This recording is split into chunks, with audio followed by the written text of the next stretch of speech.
De post komt uit de collectie van een privésamler die het oorlogsdocument verkeerpje wil. Dit is de soldatenpas en die is geweest van meneer Johan Pol. En die meneer die is geboren in Oostenrijk en dit is zijn afbeelding. En in dit boekje staat vermeld wie die was, waar hij geboren is en wie zijn ouders waren. En ook dat hij op 12 april 1940 opgekomen is in Innsbruck. En verderop in het boekje, hier staat vermeld dat hij werkzaam is geweest als kampbewaarder in Dachau. Veilingmaster Michiel Dijkstra begreep dat er kritiek komen kan op de veiling van de pas. Hij vindt dat wel eens geen reden om ervan uit te zijn.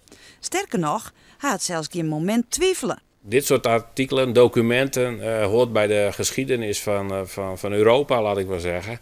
En is juist heel belangrijk om te bewaren, om te verzamelen en ook om te tonen. Omdat ik vind dat dit soort dingen nooit meer mogen gebeuren. En als je dit soort dingen niet meer hebt, dan kunnen de mensen zeggen ja, het is nooit gebeurd. Maar dit soort documenten bewijzen gewoon dat het echt gebeurd is. De pas moet zo'n €400 opbrengen. Het document wordt vreedtien gefeild. De verwachting is dat er een protestsamlers van oorlogsgeword op aankomen.